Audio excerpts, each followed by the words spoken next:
Okay student, तो आप पढ़ रहे हैं क्लास 8 का फर्स्ट चैप्टर जिसका नाम है agriculture practice and management means कृषि उत्पादन एवं प्रबंधन। यानी हम फसल कैसे उगाते हैं, कब उगाते हैं और उसकी प्रोसेस क्या क्या होते हैं, उसके बारे में हम इस चैप्टर में जानेंगे। ओके, तो देखते हैं। हम पहले से जानते हैं कि सभी ऑर्गेनिज्म के लिए फूड रिक्वायर्ड होता है। Means all living organism require food. सभी जीवित जंतु के लिए फूड की ज़रूरत होती है, खाने की ज़रूरत होती है। देखते हैं। The energy from food is utilize by an organism for carrying out its various life process such as digestion, respiration and excretion.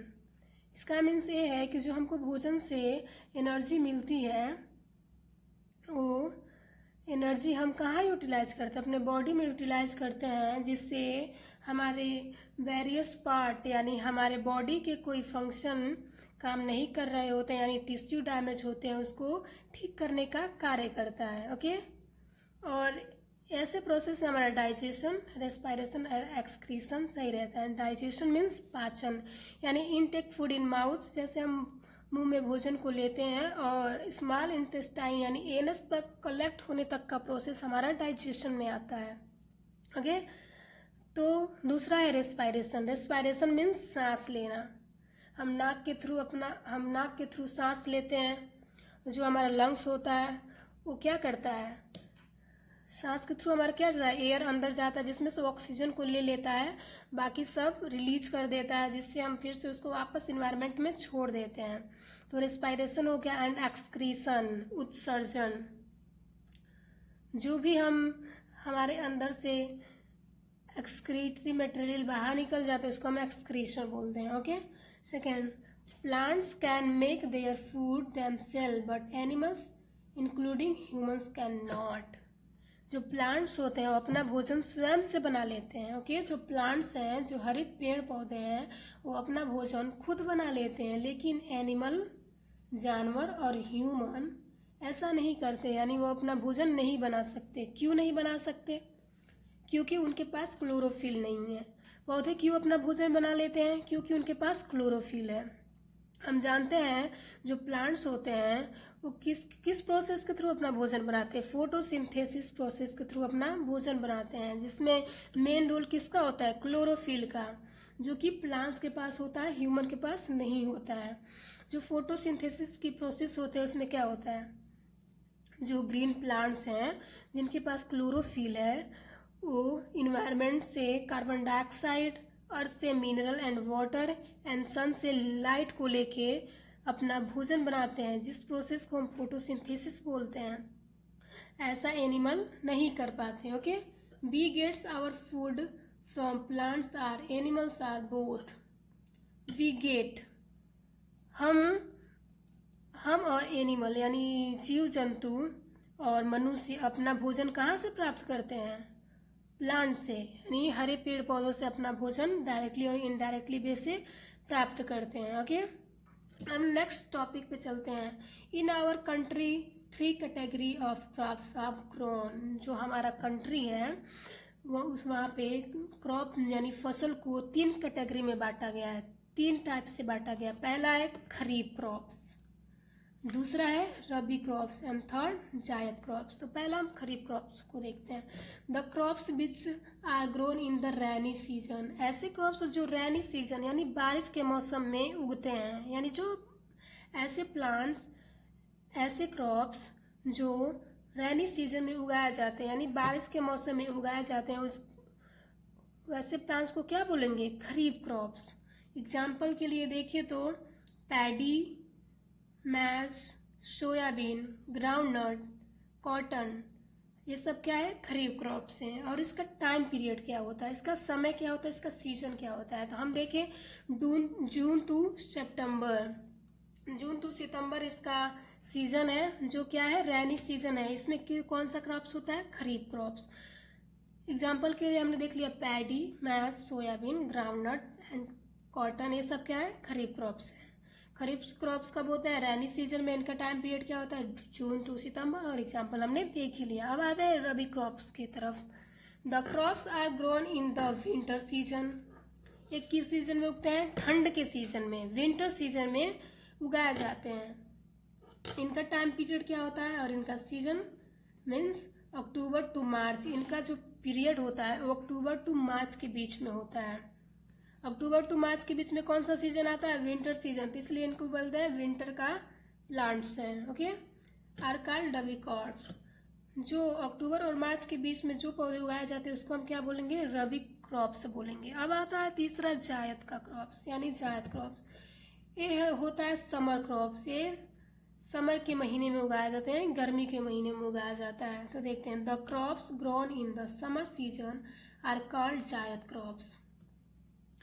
ऐसे क्रॉप्स जो गर्मियों के मौसम में, गर्मियों के सीजन में उगाया जाता है उसको जायद क्रॉप्स बोलते हैं। एग्जाम्पल के लिए moong, muskmelon, watermelon, cucumber, gourd and bitter gourd are example of zaid crop. ये सब किसके एग्जाम्पल हैं?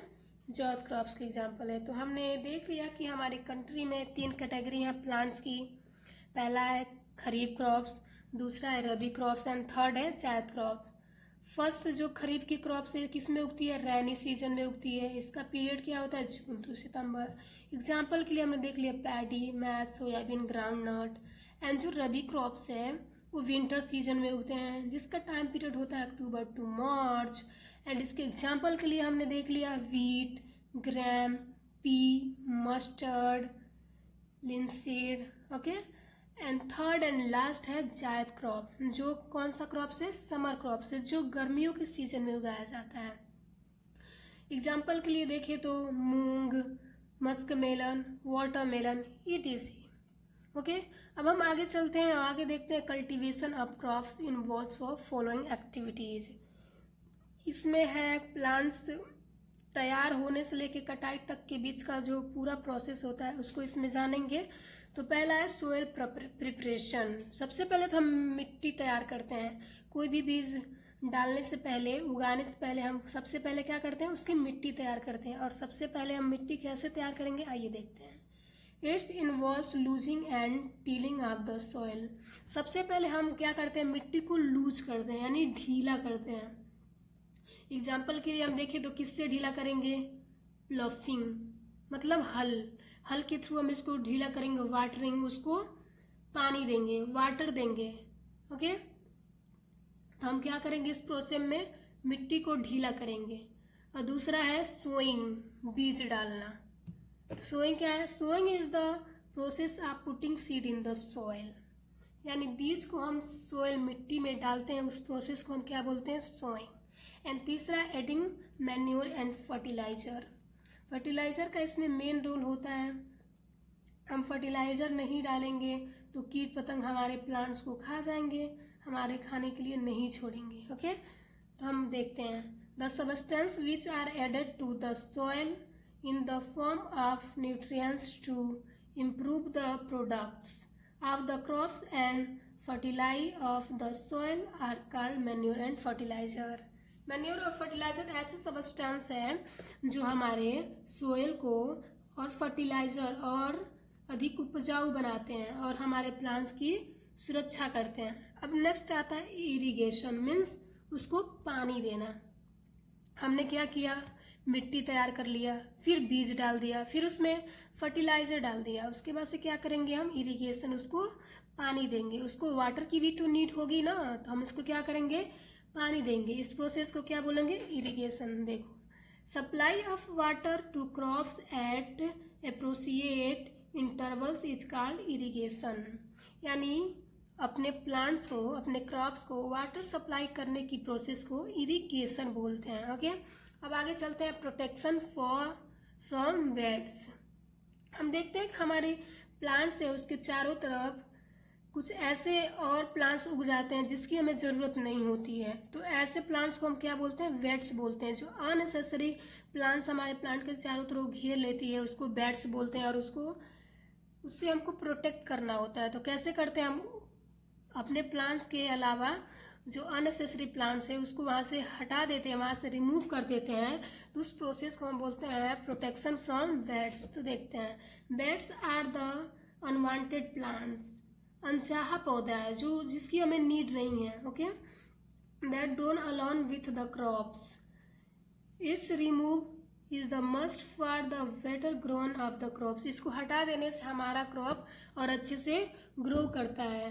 This can be controlled by spraying certain chemicals called weedicides like 2,4-D। एक केमिकल है जिसको डालने से वेट्स नष्ट हो जाते हैं और हमारा फसल सुरक्षित रहता है।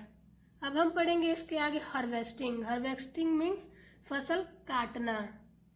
हमने तो मिट्टी तैयार कर ली, बीज भी डाल दी, फर्टिलाइजर डाल दिया, जिससे हमारा मिट्टी और उपजाऊ हो गया और हमारे क्रॉप है प्रोटेक्ट हो गया। अब उसके बाद से हम उसमें पानी डालेंगे, इरिगेशन, फिर हम वहाँ के जो अननेसेसरी प्लांट्स है उसको हटाएंगे। इस प्रोसेस को प्रोटेक्शन ऑफ बेड्स बोल दिया। अब फोर्थ हमारा आता है हार्वेस्टिंग। अब हमारा फसल तैयार हो गया, हम उसको काटेंगे, ओके। देखते हैं, it the cutting of the crop after it is manure is called harvesting. जब हमारा फसल मैच्योर हो जाता है तो हम उसको काटते हैं, तो इस प्रोसेस हमको क्या बोलेंगे, हार्वेस्टिंग। अब लास्ट जो होता है स्टोरेज। हमने फसल तैयार कर लिया, काट भी लिया, अब उसका अब क्या टाइम आ गया है, स्टोर करने का टाइम आ गया है, ओके। तो हम देखते हैं storage. If the crop grains are to be kept from the longer time, they should be safe from moisture, insect and rain। जो हमारा प्लांट, जो हमारा क्रॉप है तैयार हो गया है, अब हम उसको स्टोर करेंगे। किस लिए स्टोर करेंगे कि उस पर मॉइस्चर ना पकड़ ले, इंसेक्ट उस पर न लग जाए, ओके। तो हम लंबे समय के लिए अपने प्लांट्स को सेफ रख देते हैं, जिसको हम बोलते हैं स्टोर। तो ये 5-6 हमारा टॉपिक है जिससे स्टार्टिंग से लेके स्टोर करने की प्रोसेस है। तो पहला दोबारा से हम देखते हैं, सोइल प्रिपरेशन। मिट्टी को तैयार करेंगे, सोइंग, उसमें बीज डालेंगे यानी बीज को तैयार करेंगे और बीज को अर्थ में डालेंगे यानी सोइल में डालेंगे। Adding manure and fertiliser, fertilizer मिलाएंगे। इरिगेशन, उसको पानी देंगे। प्रोटेक्शन फ्रॉम बेड्स के उसकी रक्षा करेंगे यानी अननेसेसरी प्लांट्स को वहाँ से हटाएंगे, रिमूव करेंगे। उसके बाद से देन हम हार्वेस्टिंग, अपने फसल की कटाई करेंगे। उसके बाद हम क्या करेंगे, अपने क्रॉप्स को स्टोर कर लेंगे, ओके।